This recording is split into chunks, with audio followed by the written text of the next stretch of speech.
चलो स्टार्ट करते हैं। हमारी एक्सरसाइज है एक्सरसाइज 6.1। इसमें आपको काफी सारे क्वेश्चन दिए हैं, उसमें से कुछ क्वेश्चन मैं आपके लिए यहाँ पे लेता हूँ, बाकी आप घर पे ट्राई करके देखोगे। नहीं आते हैं तो आप मुझे नेक्स्ट वीडियो में पूछ सकते हो। चलो जैसे क्वेश्चन नंबर फर्स्ट, इसमें हमें एक डायग्राम दिया हुआ है, डायग्राम ड्रॉ कर लेता हूं मैं यहाँ पे।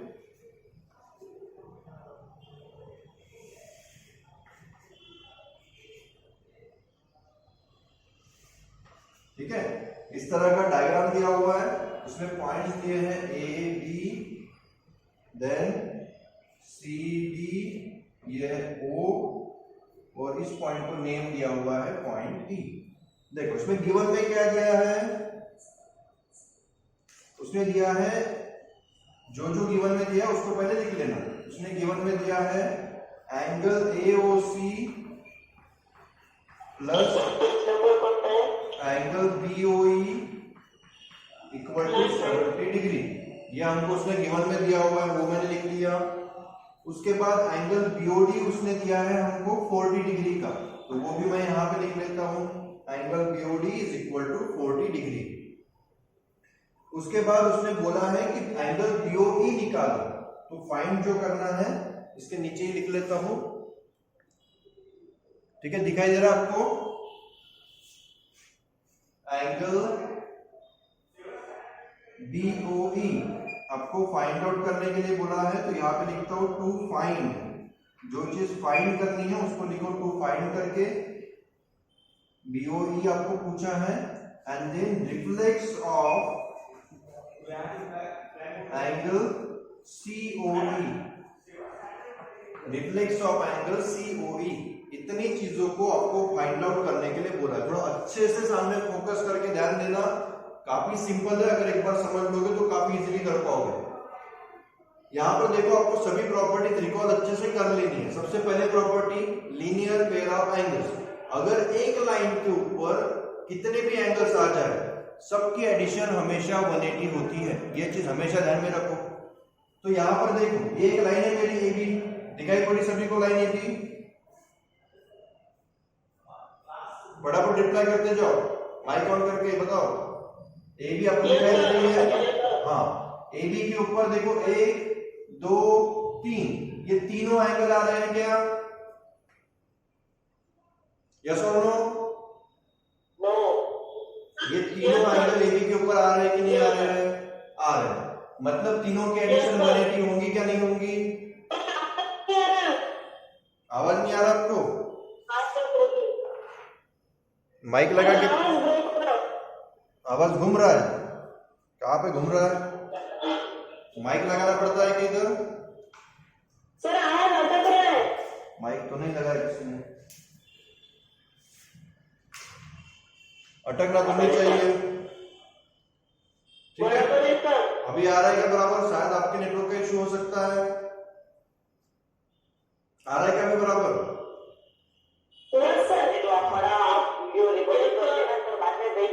ठीक है, तो मैंने आपको यहाँ पे क्वेश्चन पूछा कि AB जो है वो एक लाइन है क्या नहीं, तो आपने बोला यस। उसके ऊपर ये तीनों एंगल्स आ रहे हैं 1 2 3, इसका मीनिंग ये हुआ कि तीनों की एडिशन 180 होगी, बराबर है क्या?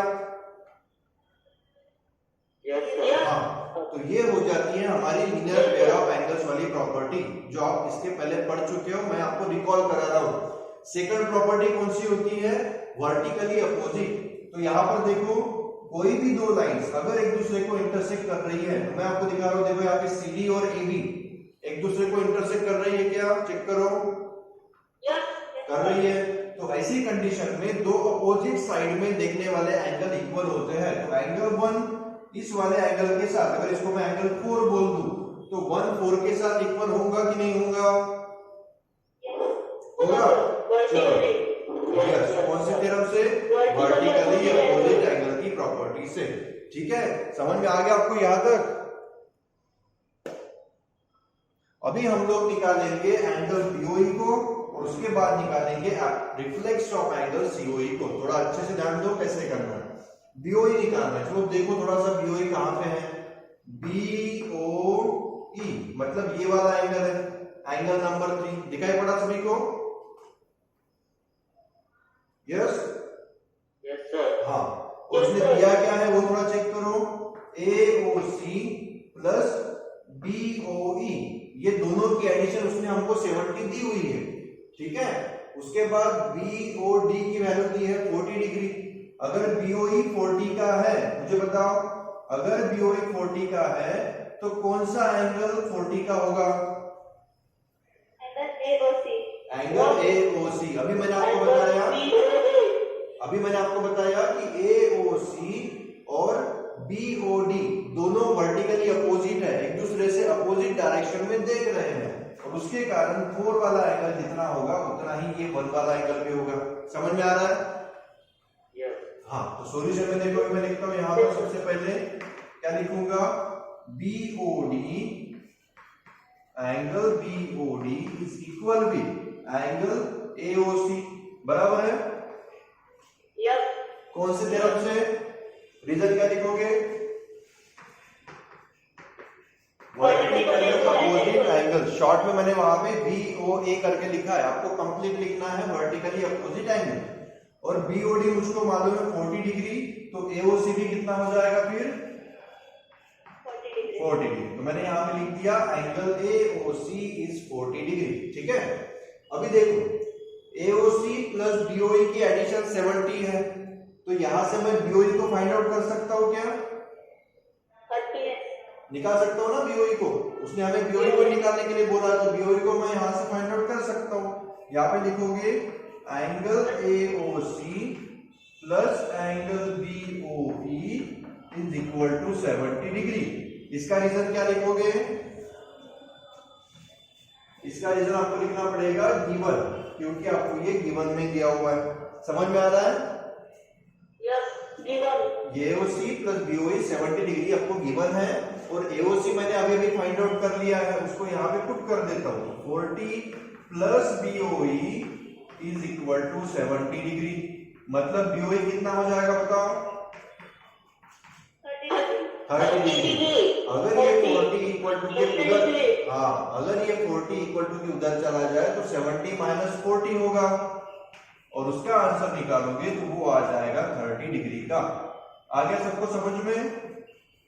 हमने यहाँ पे एंगल BOE को निकाल दिया है 30 डिग्री। कोई डाउट है इसमें किसी को भी? Very good. हमने यहाँ पे हमने BOE के एंगल को फाइंड आउट कर लिया है। उसके बाद हमें क्वेश्चन में उसने पूछा है COE का रिफ्लेक्स निकालो। थोड़ा देखो यहाँ पे COE कौन सा है? COE मतलब ये ऊपर वाला एंगल, जिसको मैं एंगल 2 बोल रहा हूं। मुझे अभी COE निकालने के लिए नहीं बोल रहा है, क्वेश्चन को थोड़ा सा समझ लो। उसने बोला रिफ्लेक्स ऑफ COE। कोई मीनिंग बता सकता है क्या रिफ्लेक्स ऑफ COE क्या? बताओ सर। उसका अपोजिट वाला। हाँ, रिफ्लेक्स का मतलब क्या होता है? ये वाला एंगल जो है ना, हाँ, रिफ्लेक्स का मतलब क्या होता है? ये जो एंगल है ना, ये नहीं, रिफ्लेक्स का मतलब ये वाला एंगल होता है। समझ में आया?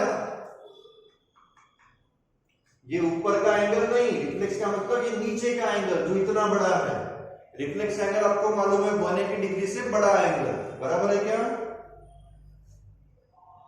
है ना? जो एंगल 180 से ज्यादा होता है उसको रिफ्लेक्स बोलते हैं। तो ये छोटा सा एंगल थोड़ी ना रिफ्लेक्स में आएगा, कौन सा आएगा? ये आएगा बड़ा वाला, ठीक है। तो आपको वो ये एंगल निकालने के लिए बोल रहा है। अभी इसको कैसे निकालोगे? तो सिंपल है, पहले ही COE को निकाल लो। COE को हम निकाल सकते हैं क्या, बताओ? कैसे निकालोगे? एंगल AOC और एंगल BOE को उसको ऐड करके 180 में से माइनस करना। हाँ, हमको मालूम है, मैंने सबसे पहले आपको बताया 1 2 3 तीनों भी लीनियर पेयर में है, बराबर है। तो तीनों की एडिशन 180 आनी चाहिए, बराबर है ना? हाँ, तो देखता हूं मैं यहाँ पे, देखो तो मैं यहाँ पे शॉर्ट में इसको लिख लेता हूँ। Angle 1 plus angle 2 plus angle 3 is equal to 180। Reason क्या लिखोगे? लीनियर पेयर एंगल, ठीक है। पर ये 1 2 3 डायरेक्ट मत लिखना, डायग्राम के अंदर 1 2 3 4 कौन सा है वो दिखा देना पहले। मैंने यहाँ पे दिखा दिया है, इसलिए मैं यहाँ पे यूज कर रहा हूँ 1 + 2 + 3 = 180। बट इसमें से मुझे कुछ एंगल मालूम है, कौन सा एंगल मालूम है, AOC मालूम है, बराबर है।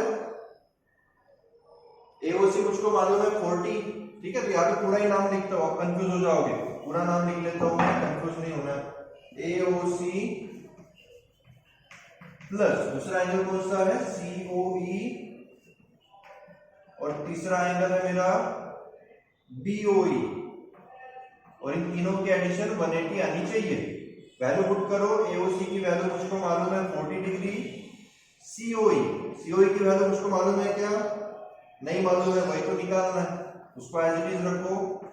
BOE की वैल्यू मैंने अभी अभी निकाली है 30 डिग्री, और इक्वल टू के उस पार लिखा हुआ है 180। समझ में आ रहा है ना?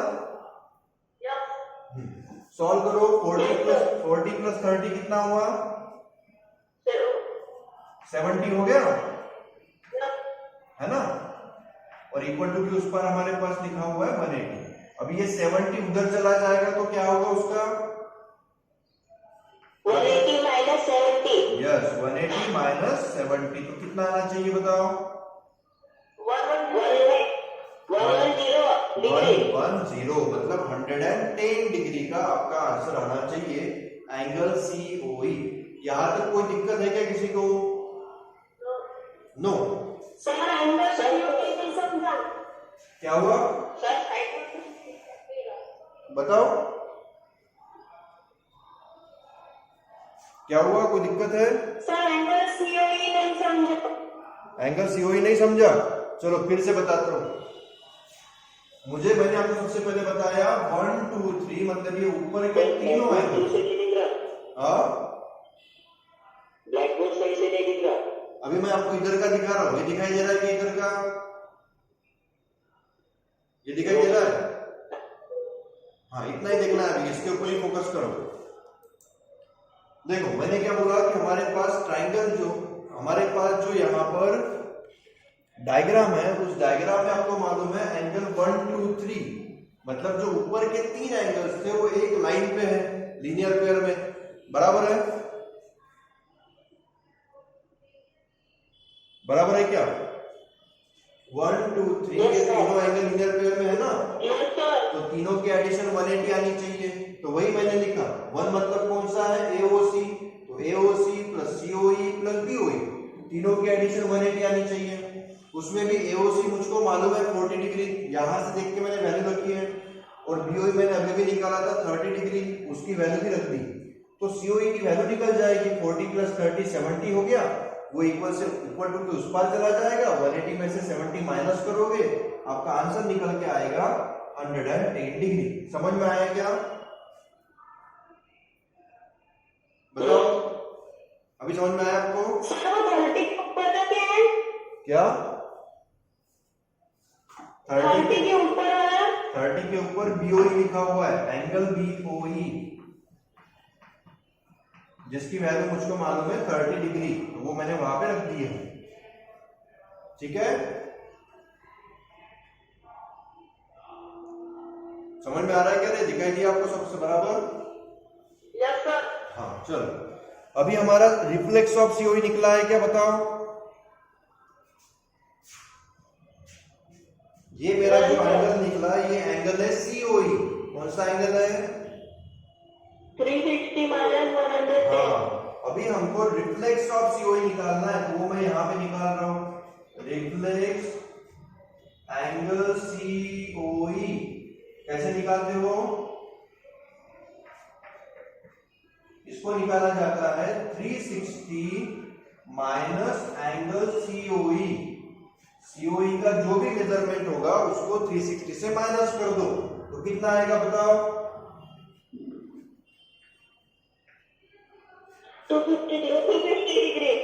360 में से COE का मेजरमेंट 110 है, तो उसको माइनस करोगे तो आपका आंसर आएगा 250 डिग्री।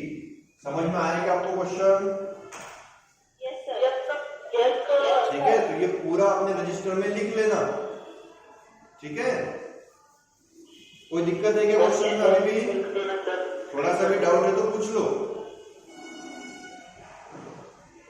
सर थोड़ा वो कैमरा नीचे करो। क्या हुआ? कैमरा नीचे करो सर, स्क्रीन शॉट लेना है। कैमरा ठीक करूँ, वो सही दिख नहीं रहा है यहाँ। नीचे करो सर, नीचे। अभी देखो, सर थोड़ा पीछे। ठीक है, आपको समझ में आ चुका है तो अपने मन से भी कर सकते हो, कोई दिक्कत नहीं है। या फिर इसका वीडियो अपलोड करूंगा, वहां से भी देख के आप लिख सकते हो उसको। समझ में आ गया क्या आपको क्वेश्चन? Yes sir. हाँ ठीक है, तो घर पे ट्राई करके देखना। अभी मैं आपको नेक्स्ट वाला एक आध क्वेश्चन बता देता हूँ। कौन सा क्वेश्चन बताना है बताओ एक्सरसाइज में से? सर थर्ड वाला बता दो। थर्ड सर बताओ। थर्ड वाला बताओ। चलो ठीक है, थर्ड वाला ले लेंगे।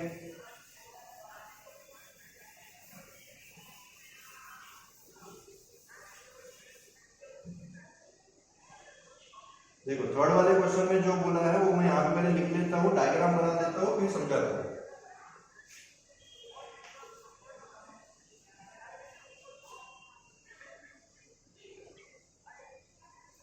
थर्ड वाला क्वेश्चन है, in a figure 6.15 PQR is equal to PRQ। So diagram बना लेते हो पहले। तो एक ट्रायंगल दिया हुआ है जो एक स्ट्रेट लाइन के ऊपर है इस तरह से, इसका नाम है PQR, और ये लाइन जो है उसका नाम है SP।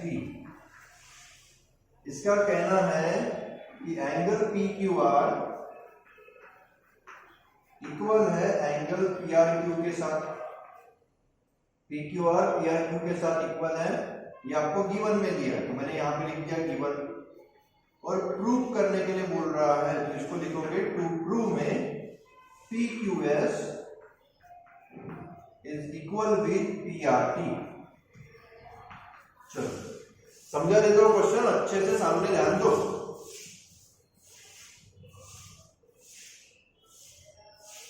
दिखाई दे रहा है? यस। हमारे पास एक ट्रायंगल है और उस ट्रायंगल को एक लाइन के ऊपर बनाया गया है, लाइन का नाम है SP। और इसका कहना यह है कि PQR PRQ के साथ इक्वल है। देखो मैं लिख देता हूं, PQR मतलब ये वाला एंगल इक्वल है PRQ मतलब इस वाले एंगल के साथ।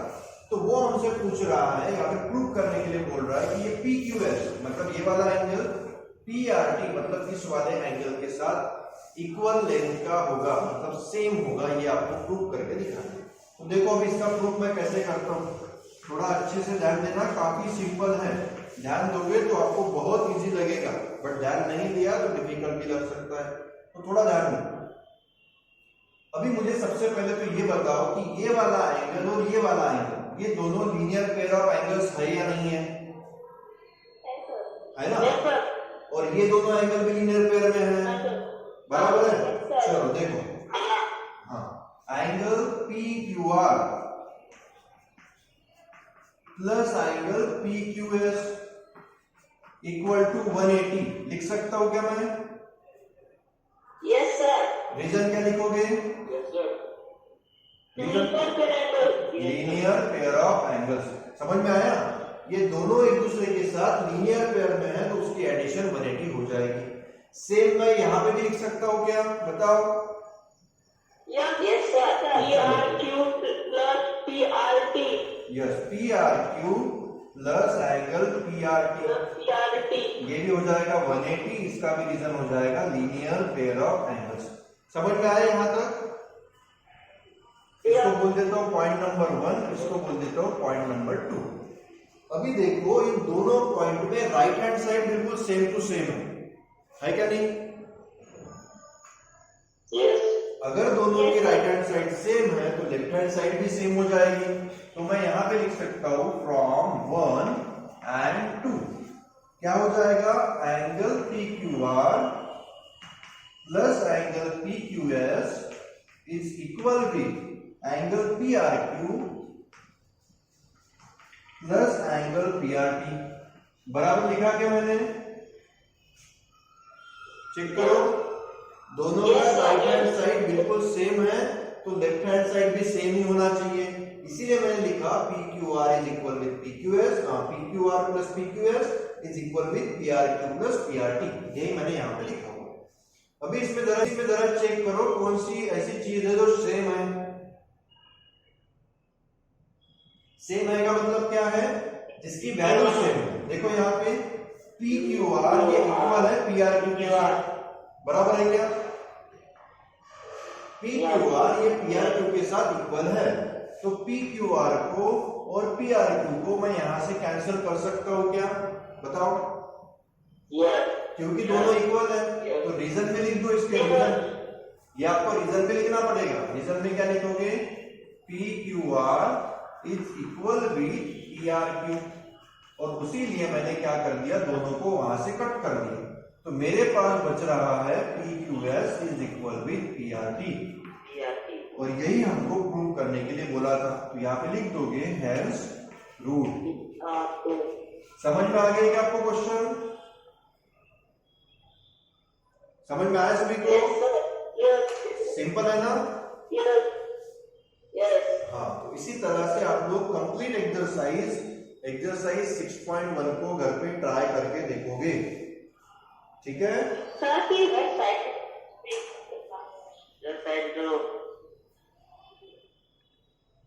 उसका स्क्रीनशॉट लेके रख लो अपने पास, और इसको घर पे अपने रजिस्टर में अच्छे से लिख लेना, और बाकी भी जो क्वेश्चंस है वो आप घर पे कर लेना। अगर कोई क्वेश्चन नहीं आ रहा है तो आप मुझसे पूछ सकते हो नेक्स्ट पीरियड के अंदर, ठीक है? कर लोगे?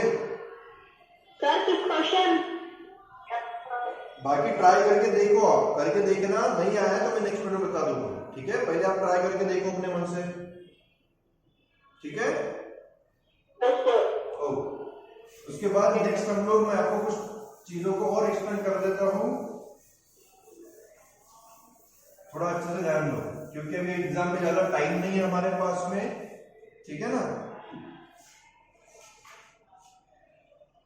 अभी हमको पैरेलल लाइन और ट्रांसवर्सल के बारे में थोड़ा सा इंट्रोडक्शन ले लेना है, तो ध्यान दो आगे। तो मैंने आपको कुछ चीजें ऑलरेडी बताई हुई है। एक पैरेलल लाइंस क्या होती है बताओ? पैरेलल लाइंस क्या होती है? The lines which are not intersect each other. The lines which cannot be intersect each other, जो लाइंस एक दूसरे को इंटरसेक्ट नहीं कर सकती है। मतलब क्या? जैसे फॉर एग्जांपल मैंने यहाँ पे दो लाइंस बनाई हैं, इन दोनों लाइंस को मैंने दोनों साइड से एरो दिया है, मतलब ये लाइंस है, ये कितनी भी दूर तक अपने आप को एक्सटेंड कर सकती है। बट ये कितनी भी एक्सटेंड कर ले, एक दूसरे को कभी इंटरसेक्ट कर सकती है क्या? बताओ। नो। इसको मैं कितना भी सामने खींच लूं, कितना भी सामने तक ड्रॉ कर लूं, तो भी वो एक दूसरे को इंटरसेक्ट नहीं करेगी, और इसीलिए इस तरह की लाइंस को हम लोग पैरेलल लाइंस भी बोल सकते हैं। समझ में आया? अगर दो लाइंस एक दूसरे को इंटरसेक्ट करें या फिर इंटरसेक्ट होंगी आगे जाके ऐसा लगे, तो उसको हम लोग बोलते हैं इंटरसेक्टिंग लाइंस, ठीक है? तो यहाँ पे हमको जो समझना है वो समझना है पैरेलल लाइन के बारे में। अभी एक और चीज समझ लो, पैरेलल लाइन को कट करते हुए अगर कोई लाइन जा रही है, जैसे ये लाइन जा रही है, तो इस लाइन को हमने एक नाम दिया हुआ है ट्रांसवर्सल। यस, इसको आप बोलोगे ट्रांसवर्सल। तो मेरे पास ये दोनों लाइन पैरेलल है और ये वाली लाइन ट्रांसवर्सल है। इसमें कोई दिक्कत है क्या? काफी बच्चों के दिमाग में यही डाउट रहता है कि सर ट्रांसवर्सल कौन सी लाइन को बोलते हैं, ठीक है? तो ये डाउट आपका क्लियर हो जाना चाहिए। अगर कोई लाइन 2 या 2 से ज्यादा लाइन को कट करते हुए आगे बढ़ रही है तो उसको हम लोग ट्रांसवर्सल बोलते हैं। फिर ये दोनों लाइन पैरेलल रहे ना रहे उससे कोई फर्क नहीं पड़ता। समझ में आया क्या आपको ट्रांसवर्सल के बारे में? चलो अच्छी बात है। इसके बाद और आगे आपको कुछ चीजें को और समझाता हूं। अभी यहाँ पे कुछ एंगल्स हमको समझ लेते हैं। मैं यहाँ पे एंगल्स को कुछ नाम दे देता हूं।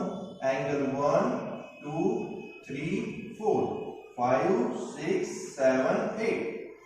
और अभी यहाँ पे मैं आपको कुछ एंगल्स के बारे में इंफॉर्मेशन देने वाला हूं। सबसे पहला देखो, सबसे पहली इंफॉर्मेशन आपकी है वो है करस्पॉन्डिंग एंगल।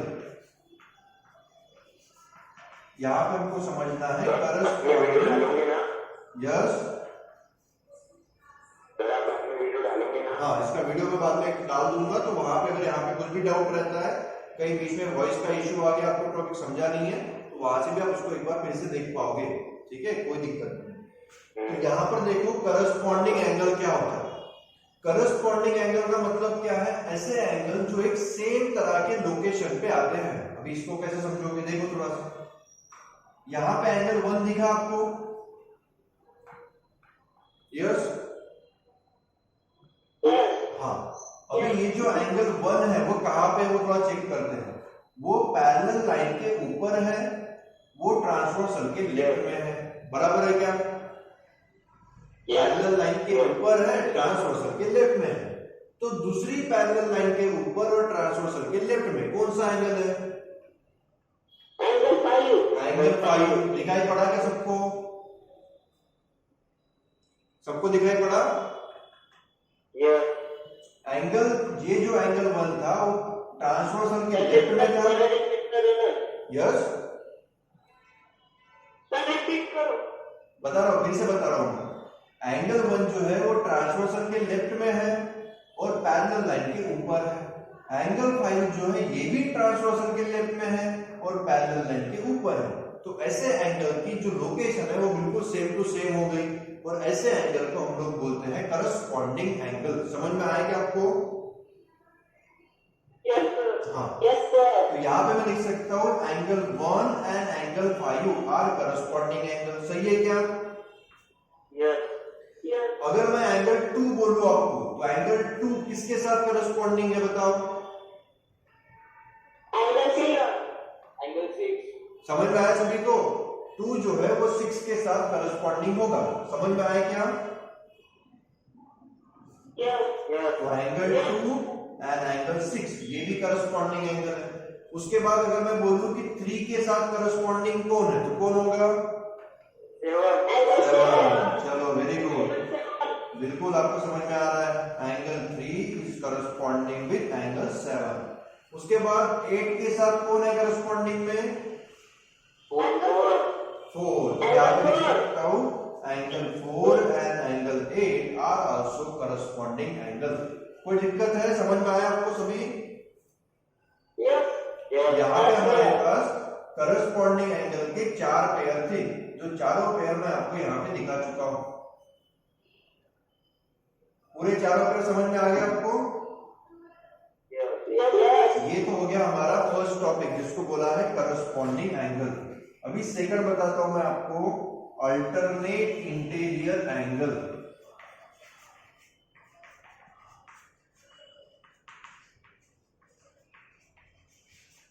अच्छे से सामने ध्यान दो, काफी सिंपल है और ये समझना बहुत जरूरी है, क्योंकि यही समझ में नहीं आएगा तो सामने के आप थ्योरम भी सॉल्व नहीं कर पाओगे और न्यूमेरिकल भी सॉल्व नहीं कर पाओगे। तो अच्छे से फोकस से सामने ध्यान दो। यहां पे हमें बोला है अल्टरनेट इंटीरियर एंगल। वर्ड्स का मीनिंग मैं आपको समझा रहा हूं, वो अच्छे से समझ लिया तो पूरा क्वेश्चन समझ जाओगे। क्वेश्चन में बोला है अल्टरनेट इंटीरियर एंगल। तो सबसे पहले तो मैं आपको बता देता हूं अल्टरनेट का मीनिंग क्या होता है और इंटीरियर का मीनिंग क्या होता है। सबसे पहले तो इंटीरियर वाला समझा देते हैं। इंटीरियर, आपके घर के अंदर इंटीरियर शब्द यूज किया होगा आपने काफी बार, यहाँ पे सुना भी होगा। सुना है? इंटीरियर वर्ड सुना है क्या? कहां पे सुना है?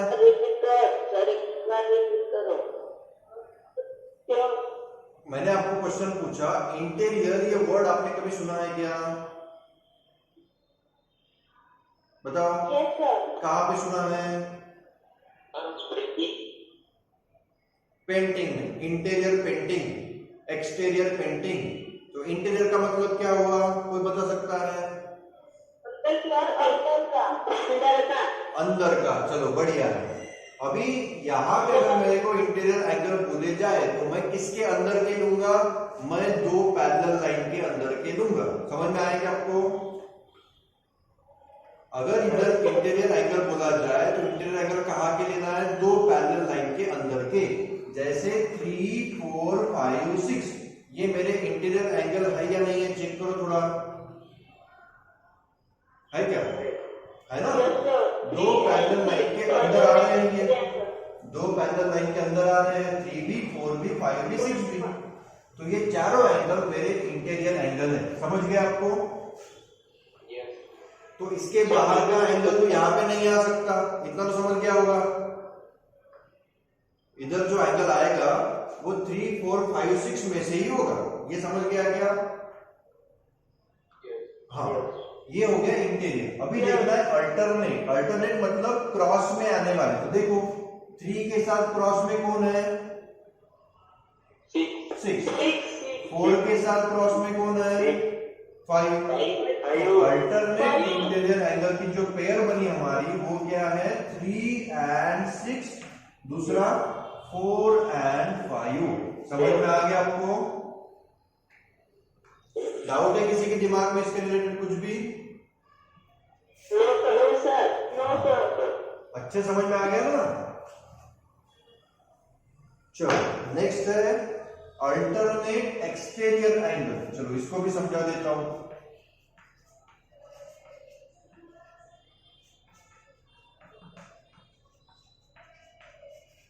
अभी वो बात कर रहा है एक्सटीरियर की, मतलब कहा कि बाहर की। तो ये पैरेलल लाइन के अंदर के एंगल तो अभी आ ही नहीं सकते। समझ में आया? ये अंदर के एंगल अभी आ सकते हैं क्या?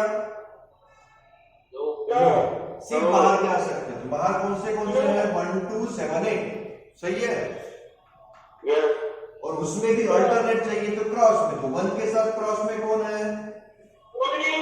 8 है। बिल्कुल बढ़िया, 1 and 8। 2 के साथ क्रॉस में कौन है? 7।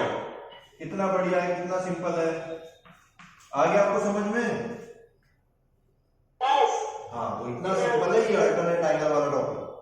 उसके बाद देखो एक है interior angle on the same side. ये भी समझ लो। Interior angle on the same side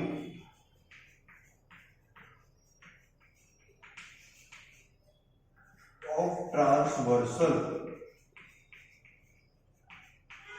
इसी को को इंटीरियर एंगल भी बोला जाता है।